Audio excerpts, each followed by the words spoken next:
আজ তোদের আসতে এত দেরি হলো কেন? বাঁশ কেটে কুটে ছাঁটাই করে আনবো তো মহাজন মশাই।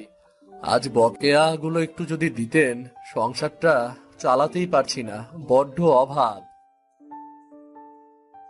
এগুলো রাখ, বাকি টাকা সামনের সপ্তাহে পাবি।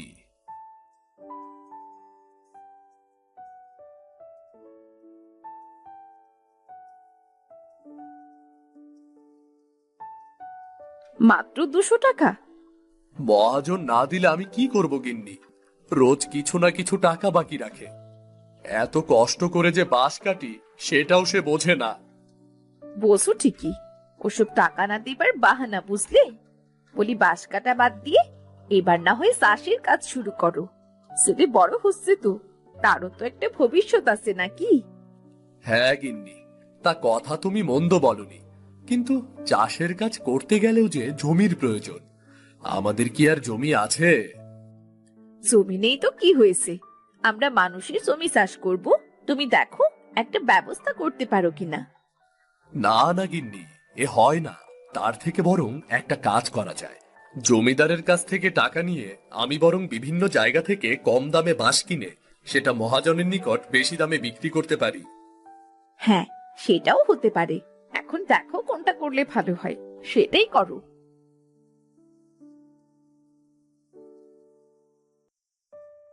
পরের দিন দিনু জমিদারের কাছে গেল কিছু টাকার জন্যে।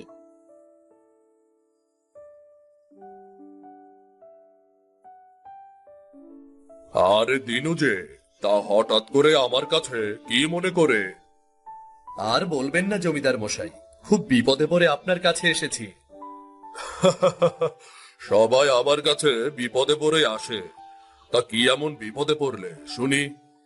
জমিদার মশাই, আপনি তো জানেন বাঁশ কেটে আমার সংসারটা চলে, কিন্তু এভাবে আর সংসারটা চালাতে পারছি না। মহাজন বেশি টাকা নিতে চাই না, তাই ভাবছি আপনার কাছ থেকে ঋণ নিয়ে নিজে নিজেই বাঁশের ব্যবসাটা শুরু করব। তা বেশ ভালো বুদ্ধি। টাকা তো তোমাকে দিতেই পারি, তবে নির্দিষ্ট সময়ে যদি টাকা ফেরত না দাও তবে। জানি জানি মহাজন, আমি সবই জানি। বেশ, জানলেই তো ভালো। তা বাড়ির দলিল এনেছ তো? হ্যাঁ জমিদার মশাই, এই তো। দাও দেখি, দলিলটা দাও আর সই করো।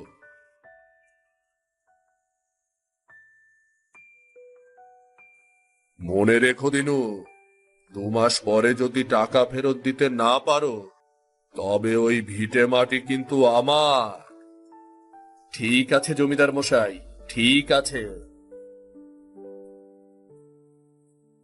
দিনু মন খারাপ করে টাকাগুলো নিয়ে বাড়ি ফিরে বারান্দায় বসে পড়ল।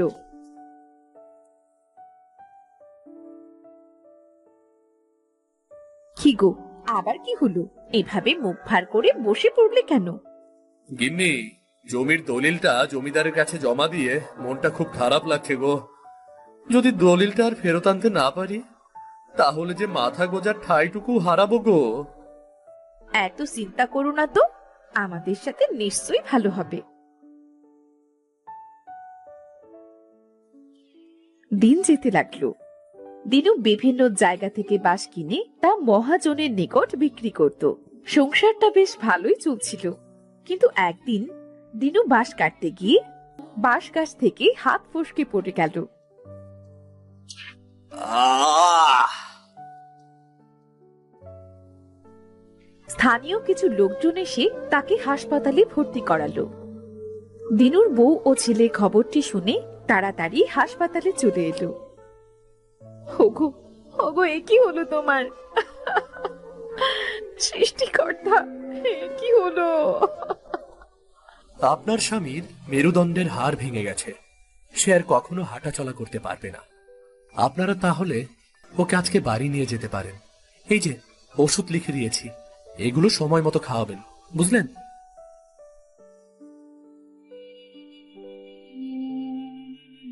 এটা এটা কি হলো? ওগো, তোমার এটা কি হলো? আমাদের জন্য আমাদের জন্য তোমার জীবনটাই শেষ হয়ে গেল গো। কেঁদো না গিন্নি, কেঁদো না। কপালে যেটা ছিল সেটাই হয়েছে। মা, আমি আছি তো। আজ থেকে বাবার কাজ আমিই দেখাশোনা করব। চলো, বাবাকে নিয়ে বাড়ি চলো। দিনুকে নিয়ে তারা বাড়ি ফিরে এলো। বাবা শিবু, খাল পারে ওই বাঁশ ঝাড়ে বেশ কিছু বাঁশ কাটা আছে, ওগুলো মহাজনের নিকট বিক্রি করে আসিস। কাটা বাঁশ দেখলে সে অমনি নিয়ে যাবে। আচ্ছা বাবা, আমি এক্ষুনি যাচ্ছি। শিবুর পড়াশোনা বন্ধ হয়ে গেল। রোজ সে বাঁশ কাটার কাজে যেত। বাঁশ বিক্রি করে যে টাকা পেত, বাবার ওষুধ কিনে সংসার চালাতে বড্ড হিমশিম খেত শিবু। বাবা, তুই এসেছিস? হ্যাঁ মা, এলাম তো। এই নাও বাবার ওষুধ। বাবাকে সময় মতো ওষুধ দিচ্ছ তো? হ্যাঁ রে বাবা, দিচ্ছি তো। তোর বড্ড কষ্ট হয়ে যাচ্ছে, তাই না রে বাবা? না না, না মা, আমার মোটেও কষ্ট হয় না। বাড়ি এসে বাবাকে যখন দেখি তখন আমার সব ক্লান্তি দূর হয়ে যায়। মানুষটা যে কতটা কষ্ট করতো এখন বুঝতে পারছি। কতদিন তাকে অযথা গালমন্দ করেছি। ওসব কথা এখন বাদ দাও তো মা। বাবা, তোমার শরীরটা এখন কেমন লাগছে? ভালো রে বাবা, আমার শরীরটা ভালো আছে। আমি খাবার বাড়ছি। হায় খোকা, খাবার খেয়ে নে। এমন সময় বাইরে থেকে জমিদারের হাঁক শোনা গেল। দিনু, এই দিনু, দিনু রে। বাবা তো অসুস্থ জমিদার মশাই, কিছু বলবেন নাকি? ওমা, এরা তো দেখি আমার টাকার কথা ভুলেই গেছে। টাকা? কিসের টাকার কথা বলছেন মা? আসলে আমার ছেলে টাকার বিষয়ে কিছু জানে না জমিদার মশাই। ওর বাবা তো অসুস্থ, আপনি জানেন। আমাদের কিছুদিন সময় দিন, আমরা আপনার সব টাকা পরিশোধ করে দেব।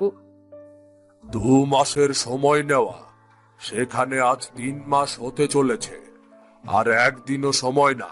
আজই আমার টাকা দে, না হলে এই বাড়ি থেকে বিদায় হয়ে যা। কিন্তু বাবা তো অসুস্থ, এই অবস্থায় বাবাকে নিয়ে কোথায় যাব? আমাদের আর কটা দিন সময় দিন না জমিদার মশাই। 2 মাসে যখন কিছুই হয়নি, তখন কটা দিনে কিছুই হবে না।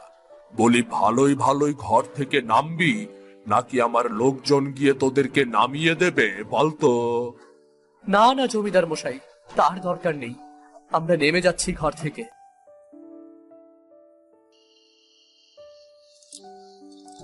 তারা দিনুকে একটা ঠেলা গাড়িতে বসিয়ে দিল। কুড়াল আর দা নিয়ে বেরিয়ে পড়লো। তারা হাঁটতে হাঁটতে একেবারে গ্রামের শেষ মাথায় চলে এলো। আর দুপা এগুলি জঙ্গল। মা, এখানে একটু বসো। আর কোথায় যাবে? সামনেই তো জঙ্গল। কি হবে, কি হবে এবার? এই সব আমার জন্যই হয়েছে। যদি সেদিন তোর বাবাকে না বলতাম ঋণ নেবার কথা, তাহলে আমাদের রাস্তায় দিন কাটাতে হতো না। বেশি ভালো থাকার লোভে আজ যে রাস্তায় নামতে হলো। কেঁদো না গিন্নি, কেঁদো না। একটু ভালো তো সবাই থাকতে চায়। এ সময় একটু ধৈর্য ধরো, সৃষ্টিকর্তা আমাদের পরীক্ষা নিচ্ছেন। মা, আজকের রাতটা মনে হয় আমাদের এখানেই কাটাতে হবে। তোমরা চিন্তা করো না, সকাল হলেই আমি এখানে একটা কুঁড়ে ঘর বেঁধে দেব। শুনেছিলাম জঙ্গলে নাকি বাঁশের বড় ঝাড় আছে, সেখান থেকে বাঁশ কেটে না হয় সংসার চালাবো। না খোকা, না, ভুলেও সেখানে যাস না। শুনেছি ওই জঙ্গলের বাঁশের ঝাড়ে যে যায় তাকে বাঘে টেনে হিচড়ে খায়। শোনা কথায় কান দিতে নেই বাবা। তোমরা নিশ্চিন্তে থাকো, আমার কিচ্ছু হবে না।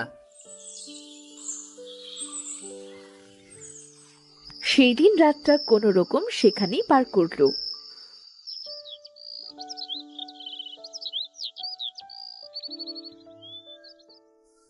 আহ গিন্নি, আমি যে আর এভাবে বসতে পারছি না। আমার শরীরে যে ব্যথা করছে।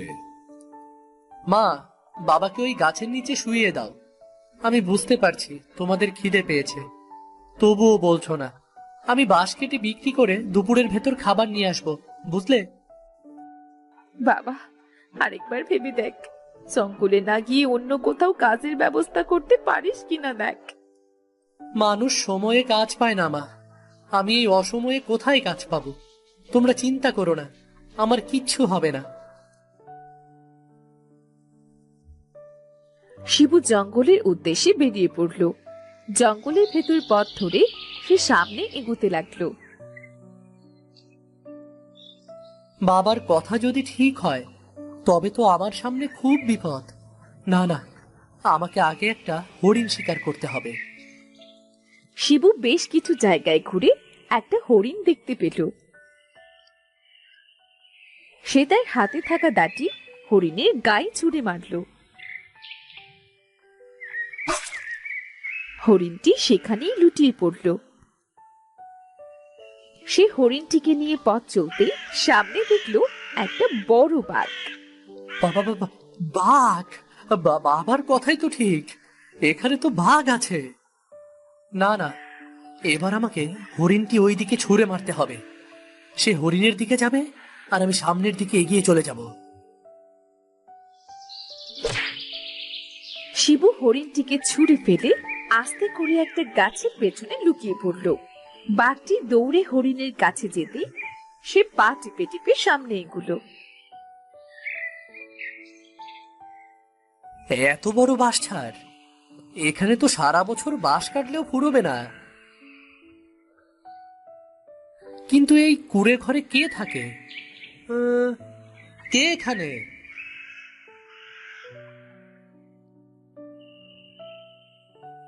এখানে কেউ আছো? কেউ আছো এখানে? ভেতরে আয় বাছা, বাইরে থেকে কাকে দেখবি? এই গভীর জঙ্গলে, তাছাড়া এই অন্ধকারে বাঁশঝাড়ের ভেতর কে থাকে? বাইরে দাঁড়িয়ে না ভেবে ভেতরে আয় দেখিনি। বস এখানে, বস। আমাকে ভয় পেতে হবে না রে বাছা, আমি তোকে চিনি। আমাকে চেনো দাদু? কিন্তু এত ভাবতে হবে না, তুই কিন্তু খুবই বুদ্ধিমান। এত বুদ্ধি করে সামনে থেকে বাঘটি সরালি। ওমা, তুমি এটাও জানো? বাস কাটতে এসেছিস তাই না? হ্যাঁ গো দাদু, জমিদার আমাদের বাড়ি থেকে বের করে দিয়েছে। জঙ্গলের বাইরে অসুস্থ বাবা গাছের নিচে শুয়ে আছে। খাবার নেই, থাকার জন্য ঘর নেই। কি করব কিছুই তো ভেবে পাচ্ছি না। এই নে, এই টুকরো বাসটি রাখ তুই। এই টুকরো কাঠ দিয়ে কি হবে দাদু? এই টুকরো কাঠ তোকে ঘর বানাতে সাহায্য করবে। তোর যত ইচ্ছে ঘর বানানোর জন্য ওখান থেকে বাঁশ কেটে নিয়ে যা। তবে সাবধান, ঘর বানানো শেষে সংসার চালানোর জন্য রোজ একটার বেশি যেন বাঁশ কাটিস না, বুঝলি? বুঝলি তো? ঠিক আছে দাদু, ঠিক আছে। তোমার কথার কোনো নড়চড় হবে না দাদু।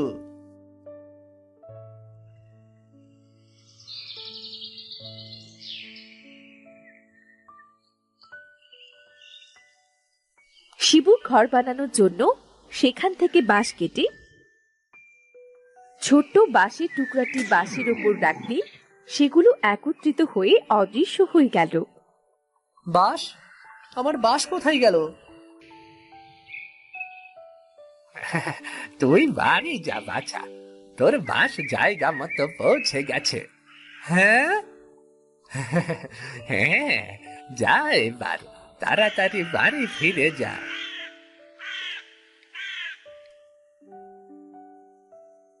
শিবু তার বাবা মার কাছে এসে দেখল সেখানে সুন্দর একটা বাঁশ কাঠের ঘর, চারদিকে কেউ নেই। মা, বাবা, আমার মা বাবা কোথায়? আর এখানে এত সুন্দর বাড়ি এলো কোথা থেকে? মা, ও মা, কোথায় তুমি? দেখ বাবা, কত সুন্দর বাঁশ কাঠের বাড়ি। কিন্তু মা, এখানে এত সুন্দর বাড়ি কে বানালো? এই ছোট্ট বাসটি সাহায্য করেছে রে বাবা, সে এক বিরাট কাহিনী। আমরা তো অবাক হয়ে গিয়েছিলাম। বাবা, তুমি হাঁটতে পারছো? হ্যাঁ রে বাবা, হ্যাঁ। শুনবি তাহলে, শোন।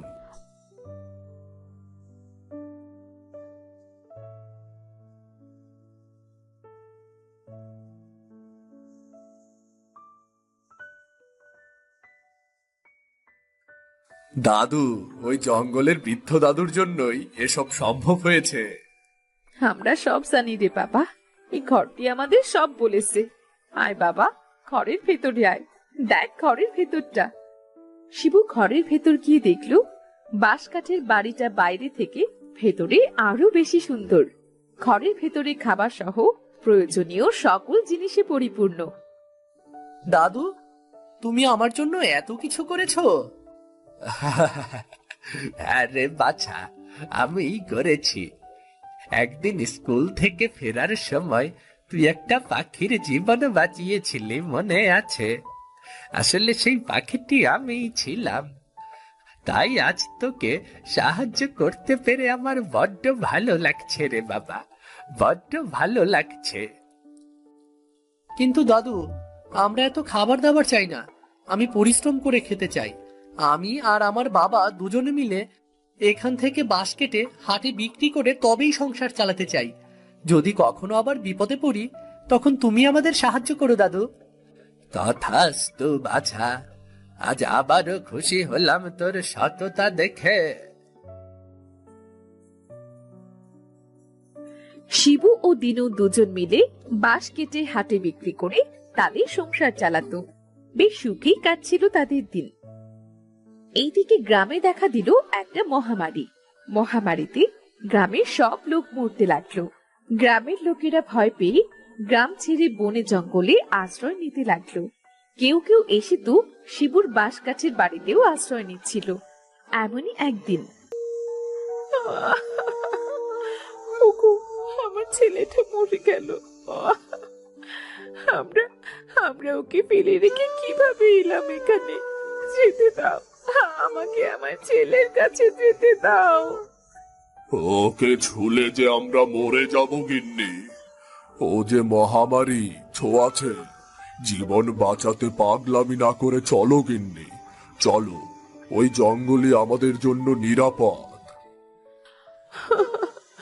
আমি যে আর হাঁটতে পারছি না, দেখো আমার পায়ে ফোস্কা পড়ে গেছে। ওই দেখো, একটা বাঁশ কাঠের বাড়ি দেখা যাচ্ছে। চলো গিন্নি, আর একটু হাঁটো।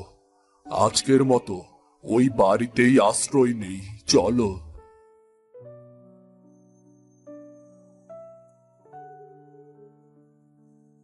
কে আছো বাড়িতে? আমাদের একটু আশ্রয় দাও। কেউ আছো কি বাড়িতে? আরে জমিদার মশাই, আপনি? তোমরা এখানে? হ্যাঁ, এ বাড়ি আমাদের। বাবা, বাবা, তোমাদের এ বাড়িতে আমাদের একটু আশ্রয় দাও। গ্রামে মহামারী এসেছে, লোকজন সব মারা যাচ্ছে। দয়া করো বাবা, দয়া করো। গ্রামের অনেকেই আছে আমাদের বাড়িতে জমিদার মশাই, আপনি ভেতরে আসুন, ভেতরে আসুন। না, এই অশুদ্ধ মানুষটি এই ঘরে ঢুকলে এই বাড়িতেও অশুদ্ধতা বিরাজ করবে। এই পাপের জন্য, এরই পাপের জন্য এই গ্রামে মহামারী এসেছে, মহামারী। কে বলছে? কে বলছে এ কথা? সারা জীবনের জন্য ওই গ্রামে তুই আর ঢুকতে পারবি না। ওই গ্রামে যদি তুই কখনো যাবার চেষ্টা করিস, তবে তোর নির্ঘাত মৃত্যু হবে। আজকের পর থেকে তুই ওই বনে জঙ্গলে না খেয়ে খেয়ে জীবন পার করবি। আমি জানতাম তোমার পাপের খরা একদিন ঠিক পূর্ণ হবে। তোমার জন্যই আজ আমি আমার সন্তানকে হারালাম। চলো বাবা, ঘরে চলো।